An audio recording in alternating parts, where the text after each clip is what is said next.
बताना एक बार, दिख रहा है पीडीएफ? Yes sir. हाँ ठीक है।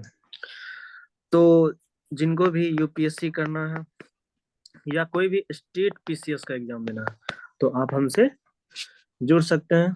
ऑलमोस्ट ऑल सब्जेक्ट आपको मिलेगा एक प्लेटफॉर्म पे। पढ़ाई के साथ साथ आपको नोट्स मिलेगा हर सब्जेक्ट का, हिंदी और इंग्लिश दोनों में। चलो तो शुरू करते हैं 16 दिसंबर 2023 का। अच्छा, अगर आप लोग को याद होगा गल्फ कंट्री क्या होता है तो आई थिंक थोड़ा बहुत याद होगा। वो समुद्री वाला इलाका जो होता है, उधर जो कंट्री होते हैं वो सब क्या होते हैं, गल्फ कंट्री। तो ये बहुत अच्छा आर्टिकल है, और ऐसे आर्टिकल कभी कभी आते हैं, साल में 2 बार 3 बार आ गए बहुत है। तो है क्या ये? तो देखिए, इंडिया और ओमान का रिलेशन। ओमान क्या है? एक कंट्री है। वहां पे क्या है कि जैसे हमारे यहाँ प्राइम मिनिस्टर है तो वहां पे अभी भी किंग है, वहां के राजा है, सुल्तान। ठीक है ना? तो वो क्या है ना कि इंडिया आ रहे हैं पहली बार, ठीक ना, इंडिया विजिट करने आ रहे हैं। तो इसी के बारे में समझेंगे कि इंडिया और ओमान का क्या रिलेशनशिप है। बहुत अच्छा रिलेशन है। इससे पहले जो है थोड़ा हम फिगर ऐड नहीं कर पाए जल्दी जल्दी में। एक चीज दिखाना चाह रहे हैं आप लोग को थोड़ा सा।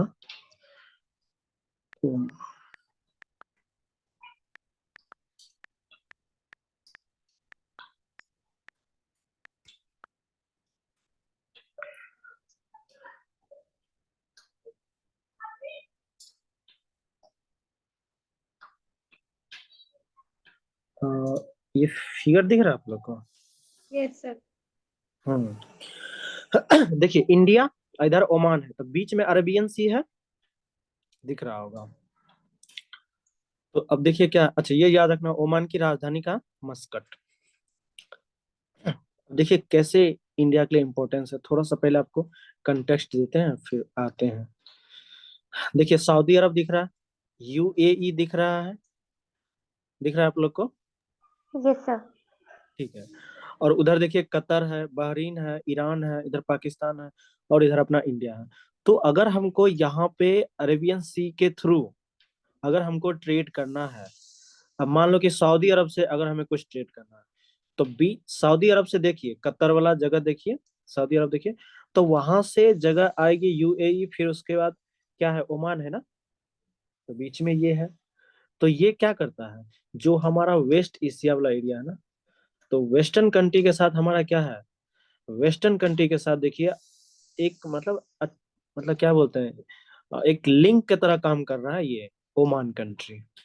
दिख रहा है फिगर? इधर देखिए नॉर्थ अमेरिका, साउथ अमेरिका है, इधर इंडिया है, बीच में है ना ओमान, अरेबियन सी वाला एरिया में। तो अगर आपको सी ट्रेड रूट करना है तो इनका सपोर्ट चाहिए, अवश्य चाहिए। तो क्या है ना कि इंडिया का यहाँ पे ये ओमान के साथ बहुत अच्छा रिलेशन है, और आज से नहीं, शुरू से ही, जब मनमोहन सिंह गए थे ना तभी से। तो अच्छा रिलेशन है, और अभी हम पढ़ेंगे हम लोग इनके रिलेशन से हमें क्या फायदा है। फिगर देख लीजिए एक बार थोड़ा सा माइंड में, देख लिया आप लोग? जल्दी बोलो। Yes sir. ठीक है, अब देखिए नोट्स पे आते हैं, फिर चीजों को समझते हैं क्या क्या है। तो देखिए क्या लिखा है, द सुल्तान ऑफ ओमान। तो ओमान के जो सुल्तान है, मतलब वहाँ के राजा, क्या नाम है, हैतम बिन तारिक। ठीक है ना? तो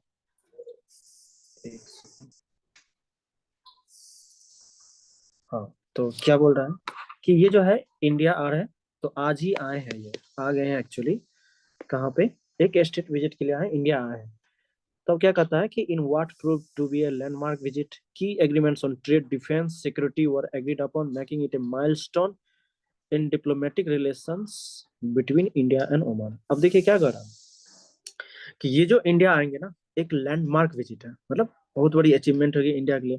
कैसे? तो बहुत सारे एग्रीमेंट पे क्या होगा, साइन होगा, दोनों तरफ से राजी होंगे, जैसे ट्रेड को लेके, डिफेंस को लेके, सिक्योरिटी को लेके, इन सारे पे एग्री करेंगे। और ये क्या करेगा कि ये जो डिप्लोमेटिक रिलेशंस है किसके किसके बीच, बताओ, इंडिया और ओमान ओमान, के बीच। तो इसके बीच में एक माइलस्टोन डिप्लोमेटिक रिलेशन होगा। माइलस्टोन मतलब क्या होता है? देखो, क्या होता है ना Yes, कि जब आप पेपर पढ़ते हो तो कुछ वर्ड्स ऐसे होते हैं जो डिक्शनरी में देखोगे तो बहुत तरह का बात लिखा रहेगा, लेकिन आप जब सेंटेंस पढ़ोगे ना, आपको अगर समझ आ जाएगी तो अपने आप समझ जाओगे। तो माइलस्टोन का मतलब क्या होगा? सोचो, थोड़ा सा इमेजिन करो, बता सकते हो। big achievement. है ना, कि इनके साथ जो रिलेशन होगा ये बहुत बड़ी अचीवमेंट होगा। अब देखिए क्या कर रहा है कि Oman is the closest neighbour to India in the Arabian Gulf region. कि अरेबियन जो गल्फ रीजन है, तो वहां पे इंडिया का सबसे क्लोजेस्ट मतलब हमारा पड़ोसी देश है ना। जैसे अगर ये फिगर देखिएगा, चलिए यहाँ भी दिखा देते हैं। सॉरी, यहाँ से ऐसे यहाँ पे है ओमान आपका, है ना। यहाँ पे ओमान है, इधर पाकिस्तान है, फिर यहाँ बहरीन है, यहाँ सऊदी अरबिया है, यहाँ यूएई है ना, ये वाला रीजन। और ये हमारा क्या है? अरेबियन सी। तो क्या कर रहा है कि जो गल्फ रीजन है, तो गल्फ रीजन में हमारा ये जो है, ये कौन सा जगह बोले? ओमान। तो बताओ हमारा सबसे करीब का है देश। अब कहता है कि विथ की Omani ports abutting the coastline along the Arabian Sea as well as the Gulf Oman leading to the Persian Gulf and towards the Gulf of Aden, Oman's location is of utmost strategic importance to India। तो अगर इस figure को देखिएगा,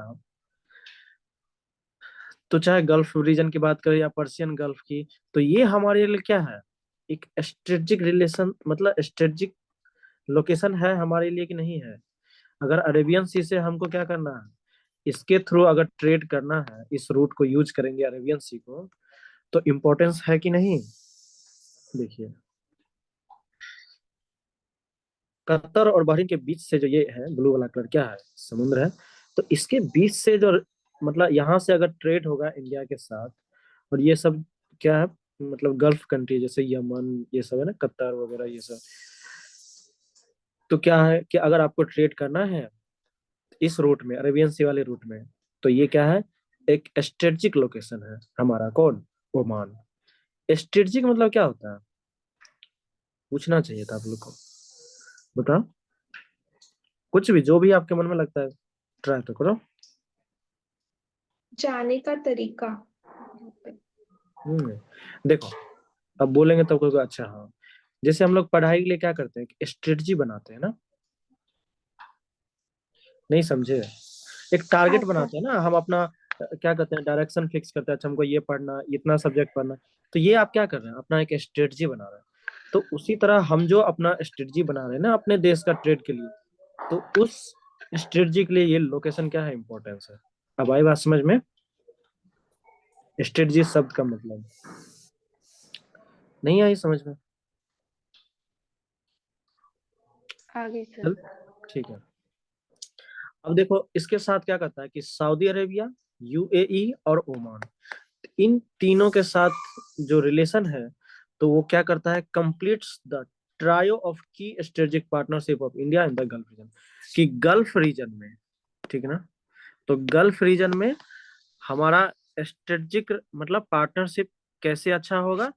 तो जब हमारा Saudi अरब, UAE और Oman तीनों के साथ अच्छे रिलेशन है, और तीनों के साथ हमारा अच्छा रिलेशन है, ठीक है ना। तो तीनों के साथ अच्छा रिलेशन है, तो इसका मतलब क्या होगा कि गल्फ रीजन जो है वहां पे इंडिया का अच्छा व्यापार चलेगा। अब फिर देखो, there is a large Indian community of almost 7 lakh people which has contributed to the constantly evolving vibrant relations. अब क्या कह रहा है कि इंडिया की तरफ से कितना आदमी उधर रह रहा है? बताओ। 7 लाख। 7 लाख, हाँ। तो ये क्या कर रहा है? एक बहुत अच्छा रिलेशन दिखा रहा है ना, बहुत अच्छा रिलेशन दिखा रहा है कि एक तो छोटा कंट्री है, फिर भी वहां पे हमारे 7 लाख लोग हैं। तो ये एक अच्छी रिलेशन की निशानी है, अच्छे रिलेशंस का इवोल्यूशन हो रहा है यहाँ। फिर कहता है कोल्ड वॉर इरा के समय में, and even thereafter when the Arab world was largely ambivalent towards India and was often soft and supportive of Pakistan, it was Oman which kept its door open to India। तो ये बहुत अच्छी बात लिखी है कि जब कोल्ड वॉर इरा चल रहा था, कि जैसे अरब वर्ल्ड, तो अरब वर्ल्ड क्या था? पाकिस्तान के सपोर्ट में था।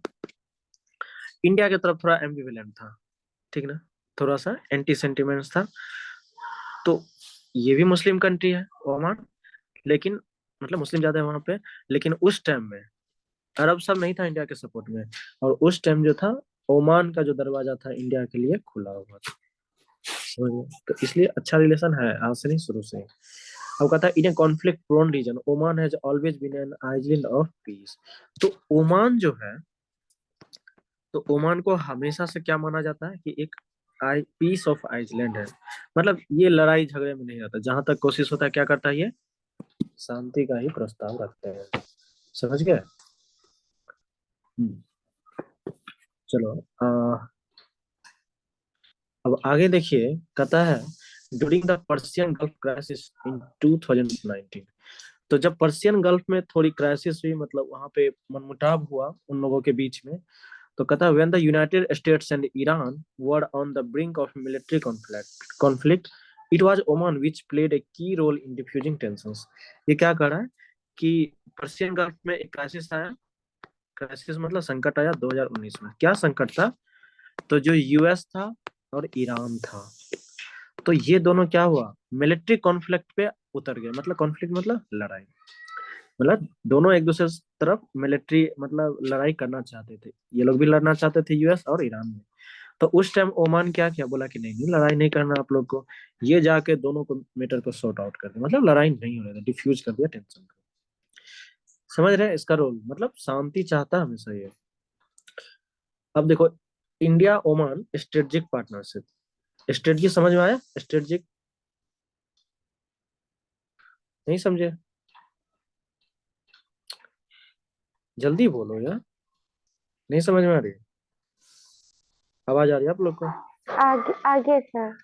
क्या होता है स्ट्रेटजी, समझाओ। देखो सिंपल सी बात है, सर मान जो लो हम कि शेड्यूल बनाते हैं ना, एक टारगेट सेट करते हैं तो उनके साथ एक। हाँ, उस टारगेट को अचीव करने के लिए क्या करना है नहीं करना, वही स्ट्रेटजी होता है, ठीक है। अब देखो, कहता है Oman is a crucial pillar of India's West Asia policy with their multifaceted engagement increasingly talking on a more strategic shape in recent decades। तो हाल के दशक में क्या हुआ है कि बहुत सारे मल्टीफेसेटेड इंगेजमेंट, मतलब बहुत सारे जगहों पे हमने क्या किया, इंडिया जो है वेस्ट एशिया पॉलिसी के साथ, तो जो रिलेशन बना रहा है उसमें एक इम्पोर्टेंट पिलर, क्रूशियल पिलर कौन है? ओमान, ठीक है। अब देखो, कहता the India Oman strategic partnership was signed during PM Manmohan Singh visit to Oman in November 2008 and is based on twin pillars of mutual trust and share interest। तो India Oman का जो स्ट्रेटेजिक पार्टनरशिप बना हम लोगों की, मतलब इंडिया और Oman के बीच, कब बना? जब मनमोहन सिंह थे प्रधानमंत्री। कब गए थे? नवंबर 2008, 2008 याद रखिए, काम चल जाएगा आपका। तो 2008 में ओमान गए थे, तभी से क्या है, हमारा ओमान के साथ अच्छा रिलेशन है। और कहता है क्या कि ये दोनों जो रिलेशन है किस चीज पे है, तो बेस्ड ऑन टू पिलर, दो पिलर पे। कौन सा पिलर? तो mutual trust and share interest, मतलब कि दोनों एक दूसरे पे भरोसा करते हैं, ट्रस्ट करते हैं, और दोनों अपने हित को शेयर करते हैं। मतलब कि हम हमें मतलब ये काम है आपसे, आपको हमसे ये काम है, ठीक है आप ये कर लो, मैं ये कर लूंगा। जैसे जैसे दो दोस्त होता है तो क्या होता है, चल तू रोटी बना ले, मैं सब्जी बना देता हूँ, होता है ना। तो ये हुआ शेयर्ड इंटरेस्ट, क्लियर है? चलो, ये अगर सर। हम बात करेंगे G20 का, तो G20 में जो है इंडिया ने क्या किया, जो गेस्ट नेशन होता है, तो सबसे पहले इंडिया ने ओमान को बुलाया था, गेस्ट, एज ए गेस्ट के रूप में ओमान को, ठीक है ना। अच्छी बात है, इससे क्या पता चलता है कि इंडिया और ओमान का अच्छे रिलेशन है। फिर क्या कहता है, defence and security engagement from A form a key pillar of this strategic partnership and are governed by a memorandum of understanding signed in 2005। अब देखिए क्या कर कि डिफेंस और सिक्योरिटी को लेके दोनों के बीच जो एक स्ट्रेटेजिक पार्टनरशिप बना, तो उनके लिए एक साइन किया गया था दोनों देशों के बीच, कब? 2005 में ही हुआ था, ठीक है। फिर कहता है, अब देखिए ये क्या लिखा, Oman is the first gulf country with which all the three wings of India's defense forces hold joint exercises। और ये क्या कर रहा है कि ओमान जो है गल्फ कंट्री में पहला ऐसा कंट्री है जो इंडिया का जो डिफेंस फोर्स है, मतलब इंडिया के डिफेंस फोर्स का तीनों विंग्स वहां पे ज्वाइंट एक्सरसाइज किया है ओमान में। तीनों विंग्स का क्या मतलब हुआ बताइए। क्या है ना कि जैसे मैं आपसे बीच बीच में पूछूंगा ना, इंडिया थोड़ा आपको भी इंटेंसिटी रहेगा, अच्छा मुझे ये बोलना है, तो आदत लगेगी। बोलो। डिफेंसर वो हो गए ना, जैसे कि नेवी, हम्म आर्मी और एयरफोर्स, हाँ इसको हाँ, गुड, बोलेंगे ना। वेरी गुड, समझे तीनों विंग्स मतलब। तो तीनों का वहां पे ज्वाइंट एक्सरसाइज हुआ है। तो ज्वाइंट एक्सरसाइज मतलब वहां की आर्मी हमारी आर्मी मिलके, वहां की नेवी हमारी नेवी, वहां के एयरफोर्स हमारे एयरफोर्स, दोनों मिलके एक्सरसाइज। क्लियर है। अब यस देखिए क्या सर। लिखा, सिंस 2012 से 13 की बात करेंगे। तो Indian naval ships has remained on duty in the Gulf of Oman for anti-piracy operation। 2012-13 में क्या हुआ, तो जो गल्फ ऑफ ओमान है तो वहां पे इंडियन नेवल शिप का ड्यूटी लगा हुआ था 1 साल तक पूरा। किस चीज के लिए लगा हुआ था, anti piracy operation. Anti piracy मतलब क्या होता है, पायरेसी का मतलब होता है डकैती। तो जो समुद्री डकैती होता है ना, समुद्री लुटेरे, उसको बोलते हैं पायरेसी। तो वहां पे एंटी पायरेसी ऑपरेशन किया गया था। अब तुम बताओ कि वहां पे तुम अपना नेवल शिप मतलब अपना जहाज लेके वहां गश्त लगाओगे हर जगह, ऐसे कैसे हो सकता है, बिना सपोर्ट के होगा। आपके आप उस एरिया में अपना नेवल शिप चला रहे हो तो मतलब ओमान की क्या है वहां पे, सपोर्ट है, तभी आप वहां चला रहे हो। नहीं समझे। जैसे काजल है, काजल के घर के पास जो है, हाँ चलो माधुरी कोई काम करेगी, अपने मन से करने लगेगी, देगी काजल करने, नहीं देगी। तो काजल अगर सपोर्ट करेगी तब वो कर सकती है वहां पे। समझ गए बात। चलो अब देखो आगे क्या करना है। In recent years both countries have cooperated in ensuring maritime security in the Indian Ocean region. तो हाल के सालों में क्या हुआ, दोनों कंट्री ने क्या किया, मैरीटाइम सिक्योरिटी को सुनिश्चित करने के लिए क्या, मेरी जो इंडियन ओशियन रीजन हमारा है वहां पे क्या किया, मैरीटाइम सिक्योरिटी को सुनिश्चित करने के लिए दोनों क्या कंट्री क्या किया, कोऑपरेट किए एक दूसरे को। कौन सा रीजन देखो, इंडियन ओशियन दिखा, दिखा आप लोग को। हाँ। हाँ हाँ, सर। बोलो बोलो, कुछ बोलना चाहते हाँ बोलो। सर। हाँ। हाँ सर दिखा। ठीक है ठीक। चलो अब आगे पढ़ते हैं। During the Persian gulf crisis in June 2019, the Indian Navy launched Operation Sankalp to ensure the safe passage of Indian flagged ships, which most often operated off the coast of Oman।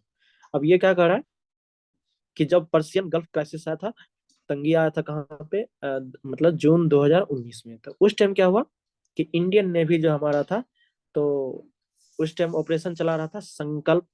तो इसमें क्या हो रहा था कि उस reason में जो है मतलब अपना एक शिप भेज के उस पे इंडियन फ्लैग लगा के, तो वहां पे अपना पेट्रोलिंग करता था इंडियन शिप्स। ठीक ना। तो ये जो पेट्रोलिंग करता था कहाँ पे, तो कोस्ट ऑफ ओमान, तो ओमान के तटवर्ती इलाके पे।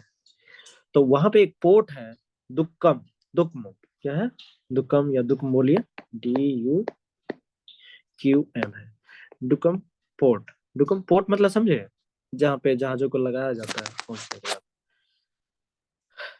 अब कहता है कि मतलब समझे, नहीं समझे, गाड़ी का स्टैंड कहाँ लगाते हैं, जैसे बस स्टैंड होता है उसी तरह। हाँ जैसे सर सर। पार्किंग जैसे ना, हाँ हाँ, बस बस पार्किंग समझ। टाइप।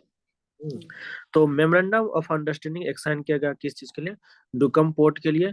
तो जब मोदी साहब विजिट करने गए थे, ठीक ना, तब तो किस चीज के लिए, तो landmark in our security cooperation providing basing, basing नहीं यहाँ होगा, basics, basic facilities, operational turn around and other logistic facility to Indian naval ships operating in the reason.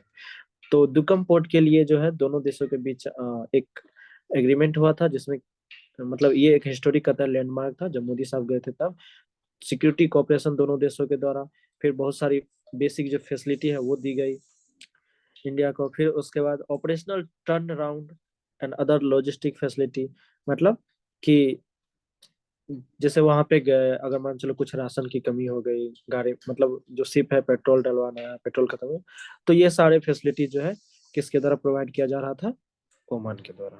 ठीक है, अब देखो एक चीज और है क्या, India was the second largest market for Oman crude oil exports for the year 2022 after China.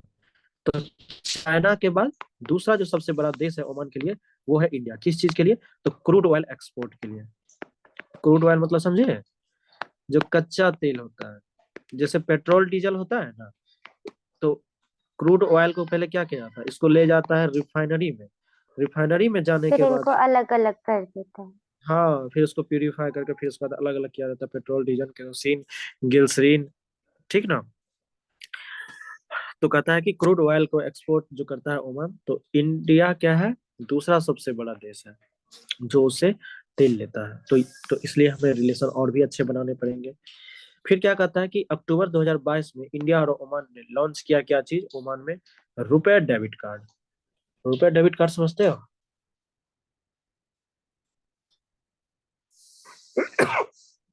नहीं समझते आप लोग? सर एक क्रेडिट कार्ड होता है, एक डेबिट कार्ड होता है। हाँ, एटीएम कार्ड जो होता है ना, तो जिससे वही ना। पैसे हम लोग हाँ निकालते हैं एटीएम से, उसी को हाँ बोलते हैं डेबिट कार्ड। तो रुपए हाँ। डेबिट कार्ड वहां पे लॉन्च किया गया है। तो ये सब क्या है, तो जो डिजिटल पब्लिक इंफ्रास्ट्रक्चर है डीपीआई, इस चीज को वहां पे प्रमोट किया गया दोनों देशों के बीच। बहुत अच्छी बात है। फिर India and Oman are looking forward to increase engagement in strategic area such as space cooperation. तो अब दोनों देशों ने क्या किया, जब मोदी साहब गए थे दोनों देशों ने एक एग्रीमेंट साइन किया कि हम लोग अब किस चीज में कोऑपरेट करेंगे, बोलो, स्पेस में। ठीक है, फिर उसके बाद किस चीज पे बात की गई दोनों कंट्री ने मिलकर, कि रेयर अर्थ मेटल्स को हम लोग खोजेंगे, एक्सप्लोर करेंगे, जो क्या चीज के लिए इंपॉर्टेंट है, तो जो मॉडर्न इलेक्ट्रॉनिक इक्विपमेंट्स है, मतलब जो आधुनिक इलेक्ट्रॉनिक उपकरण है ना, उसमें चीजें यूज होती है रेयर अर्थ मेटल, जैसे जिरकोनियम, ये सब होता है ना, कोबाल्ट, निकेल, ये सब चीजें। फिर कहता है could add strength to the partnership, और ये दोनों के पार्टनरशिप को क्या करेगा, मजबूती प्रदान करेगा। और फिर कहता है there is a proposal from South Asia Gas Enterprises SAG। अब देखो एक प्रपोजल दिया गया किधर से, सैग की तरफ से। सैग क्या है, तो साउथ एशिया गैस इंटरप्राइजेज है। ये एक प्राइवेट कंपनी है जो इंडिया में बेस्ड, इंडिया के बेसिस मतलब बेस्ड इन इंडिया, इंडिया में ये है कंट्री, मतलब ये कंपनी सेज। अब ये क्या करेगा, 1400 किलोमीटर का एक डीप सी पाइपलाइन बिछाएगा। कहाँ से, तो ओमान से लेके इंडिया तक।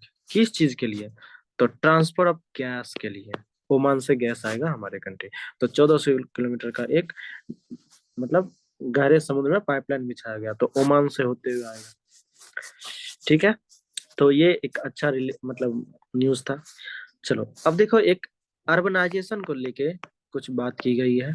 तो आप पेपर पढ़ोगे ना, तो इसमें दिया है कि जैसे बैंगलोर, चेन्नई, है ना, तो यहाँ पे क्या हुआ है कि अर्बन सिटी का ज्यादा डेवलपमेंट हो रहा है। अर्बन सिटी समझते हो, शहरी। Yes sir. शहरी। हाँ, शहर, शहर के वासी, मतलब शहर का डेवलपमेंट, मतलब शहरीकरण। बड़े बड़े टाउन, सिटी, घर, ये सब बन रहा है। तो पेपर में तो नहीं था, थोड़ा सा हम नेट का यूज किए, उसके बाद हम, और जो इसमें ये थ्रेट्स है, सॉल्यूशन है, ये सब मैंने जाके नेशनल ज्योग्राफिक चैनल, आप लोग नाम सुने हैं, तो इनके साइट पे जाके मैंने देखा इनके बारे में, तो अच्छी अच्छी बातें लिखी थी। तो वहां से पॉइंट पिकअप करके मैंने आप लोगों के लिए बनाया है। तो समझते हैं थोड़ा सा पहले कि अर्बनाइजेशन का मतलब क्या होता है ना। तो देखो अर्बनाइजेशन का मतलब होता है the population shift from rural to urban areas. क्या मतलब हुआ कि एक आबादी जो है वो शिफ्टिंग कर रही है, किधर से, तो रूरल से अर्बन की तरफ, मतलब किस, जो गांव है गांव से विलेज किधर से। जा रहे हैं, हाँ विलेज कह सकते हो। तो गांवों से किधर जा रहे हैं लोग, शहर की तरफ जा सिटी। रहे हैं। यस। अब देखो क्या कहता है, the corresponding decrease in the proportion of people living in rural areas and the ways in which societies adapt to this change। अब क्या कहता है कि जो प्रोपोर्शन ऑफ पीपल है, मतलब एक जो आबादी है, जनसंख्या है, तो वो किस में घट रहे हैं, रूरल एरियाज में, क्योंकि ये शिफ्ट कर रहे हैं किधर, अर्बन एरिया की तरफ।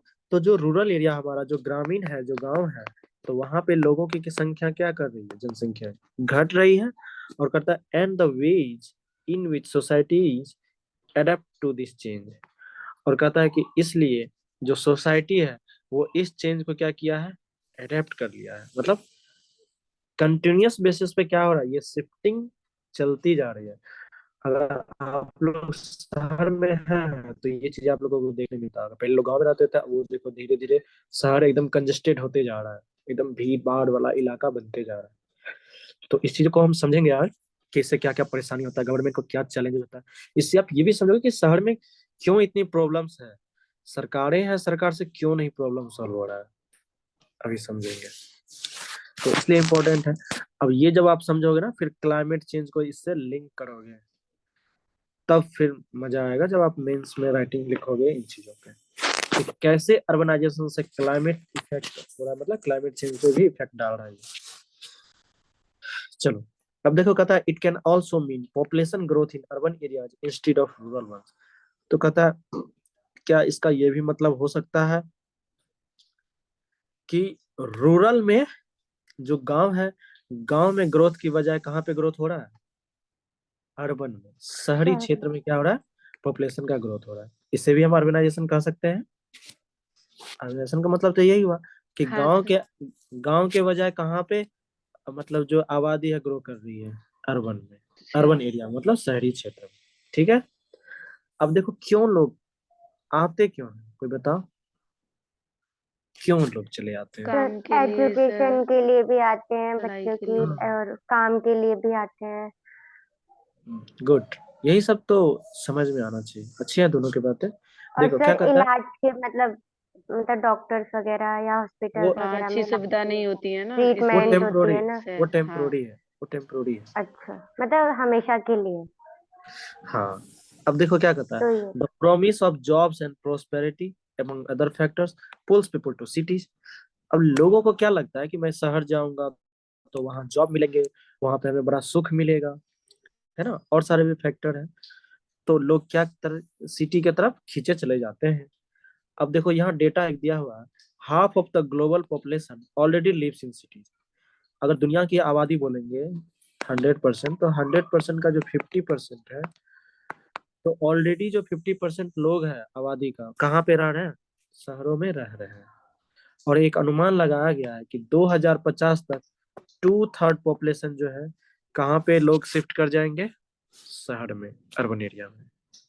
ऐसा अनुमान लगाया गया होगा। अब कहता है इससे क्या थ्रेट्स होगा, देखिए कहता है intensive urban growth can lead to greater poverty with local governments unable to provide services for all people. तो जब इंटेंसिव अर्बन ग्रोथ होगा, ज्यादा पॉपुलेशन होगा, तो क्या होगा, गरीबी छाएगी। अच्छा, गरीबी छाएगी मतलब गरीबी बढ़ेगा, और जो लोकल गवर्नमेंट वहां की होती है उस एरिया का, तो वो जो है लोगों को सर्विस नहीं प्रोवाइड कर पाता है, जो सेवा मिलनी चाहिए लोगों को वो नहीं प्रोवाइड कर पाता है सरकार। क्यों ऐसा होता है, अब देखो थोड़ा सा मैं आपको समझाता हूँ, ऐसे आप लोग भी समझ सकते हो। चलो मैं थोड़ा हिंट देता हूँ। इस एरिया में मान लो कि 4,000 लोग हैं, सरकार के पास 10,000 का जॉब है। सरकार को कोई दिक्कत 4,000 लोग को जॉब देने में होगा, नहीं समझ रहे आप जैसे, लोग। कोई एक हाँ सर, आबादी नहीं है, नहीं दिक्कत होगी। हाँ 4,000 लोग ऑलरेडी रह रहे हैं इस हाँ। क्षेत्र में, और और दस सरकार के हजार पास जॉब है। 10,000 सीट है जॉब देने की, हम्म। कोई दिक्कत होगा, कहेगा नहीं। लो भाई नहीं ले ले। होगा।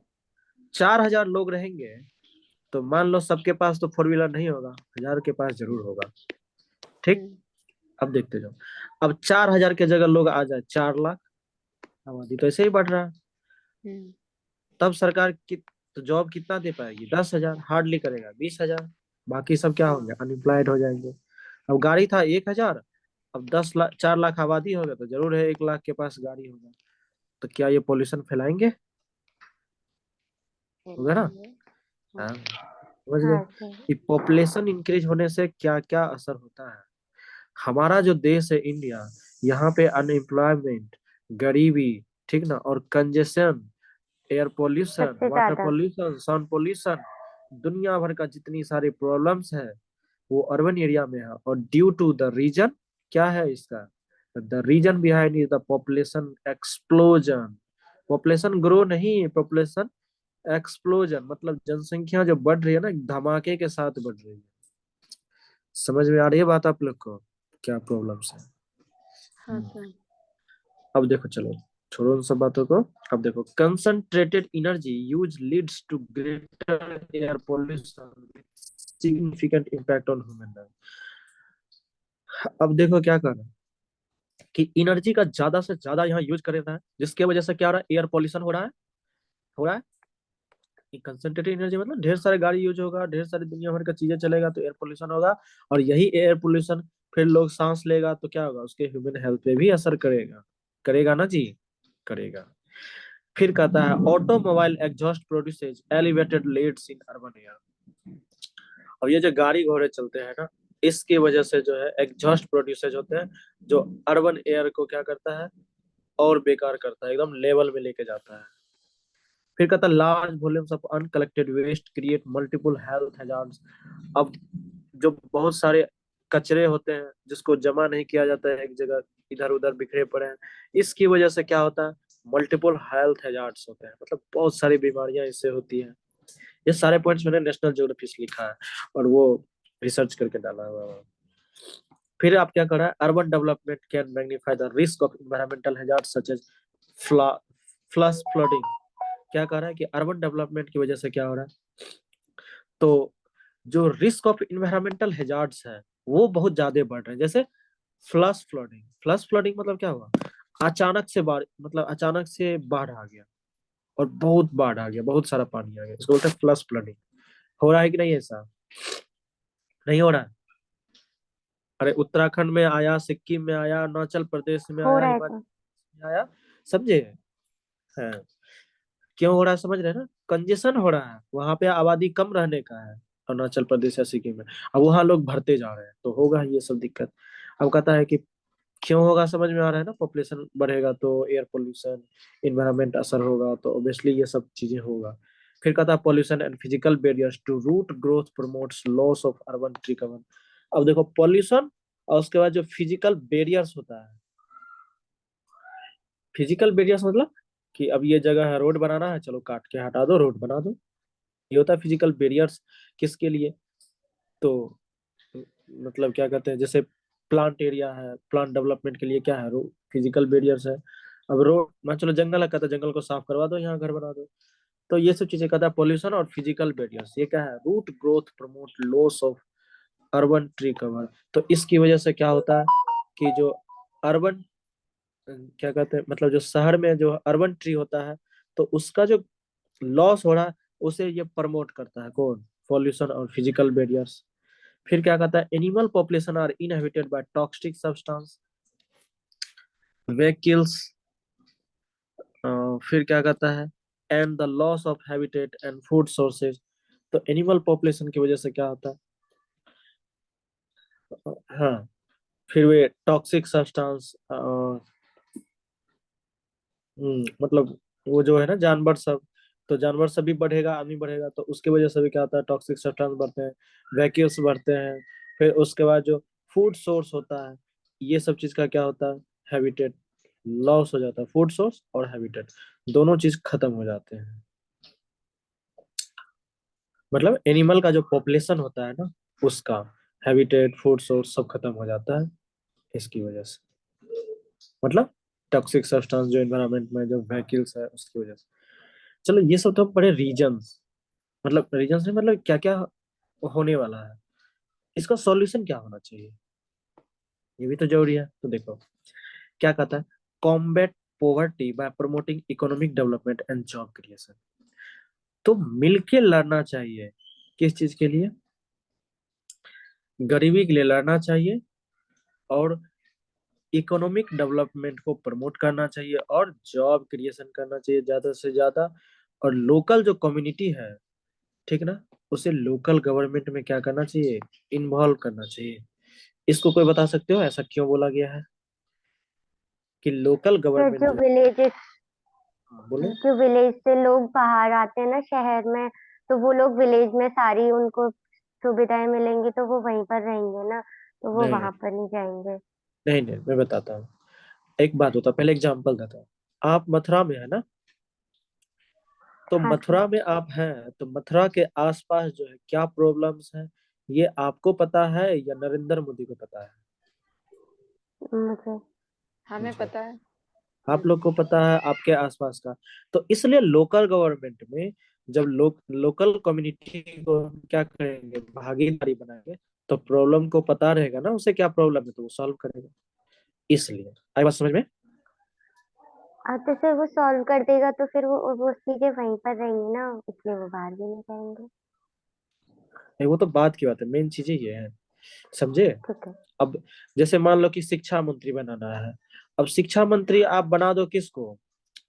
अब शिक्षा मंत्री बना दो आपकी, जैसे अंगूठा छाप है, जो बहुत दिनों से राजनीति में, उसे थोड़ी आएगा शिक्षा मंत्री चलाने।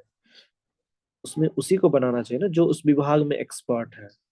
अगर डॉक्टर को इंजीनियर वाला काम दे दो, इंजीनियर को डॉक्टर वाला काम, हो पाएगा सक्सेस? नहीं हो पाएगा।